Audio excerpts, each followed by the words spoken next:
You're listening to an audio article by the Common Constitutionalist.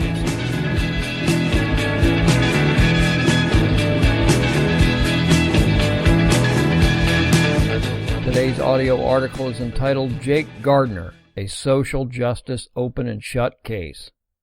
Jake Gardner shot and killed James Scurlock in an open and shut case of self-defense caught on camera on May 30th, 2020 in Omaha, Nebraska.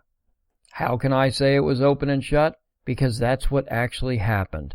The county prosecutor, Kleine, who later had his spine surgically removed, announced in less than 36 hours after the May 30th incident that no charges would be levied against Gardner, period. And actually it could have taken all of about an hour to watch the video evidence and decide Gardner's fate. Maybe not even that long. While you're watching the short video, presented at the end of this audio article, especially any leftists, ask yourself honestly, what would you have done differently? And don't say, quote, well, I wouldn't have had a gun, unquote. If Gardner was unarmed, he would have likely been beaten to death by the mob right then and there. But Gardner did have a gun and was white, so of course it didn't end there. It couldn't in today's upside-down, inside-out America. Nope, justice no longer has a place in America. Social justice, getting even, exacting revenge for the evils of a relative few white folks perpetrated on blacks several hundred years ago, is the only justice allowed.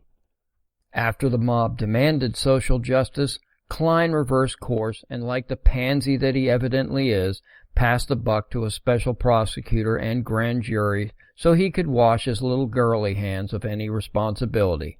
What a stand-up guy. He's the kind of guy you want watching your back. This should be everyone's overarching concern, that social justice is the only consideration in today's America. We all know there's no greater use, no higher good than using the fair and impartial justice system to exact revenge. That's always going to end well. Now Jake Gardner is dead because of just one thing, the demand of the unhinged mob that social justice be served. And what is social justice again?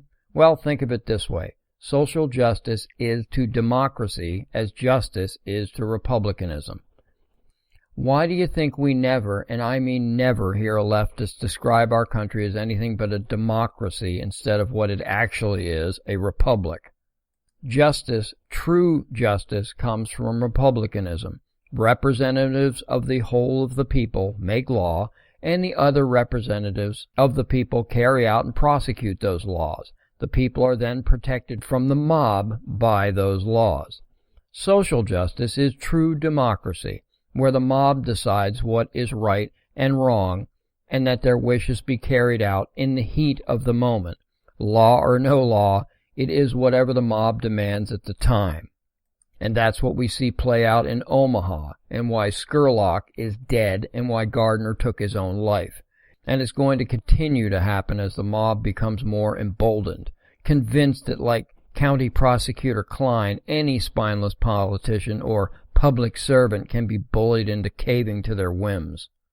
And that's what happened to Gardner, the former Marine. He saw the balance of his life flash before his eyes, and it was beyond misery. In short, Gardner took his own life because he could see the writing on the wall, that he first had no chance at receiving any actual fair and equal treatment under the law, and second, once convicted, which was 100% certainty, he would be placed in a prison of the social justice warriors' choosing and would suffer a fate worse than death, because that's what the thug mob would demand. Going forward, the moral of this tragic story is, if you live in or around a city in America, any city, and you're white and not an anemic little Antifa thug, this can and may happen to you. It doesn't matter whether you have a weapon or not. It won't matter if you do or don't say anything as the riotous mob strolls by. If they decide to target you, you're potentially toast, in that moment or after the fact. Thank you for listening. Gardner backs up when approached and showed a gun when two people jumped on him. He fired 2 shots but didn't hit anyone, and then Scurlock jumped on his back.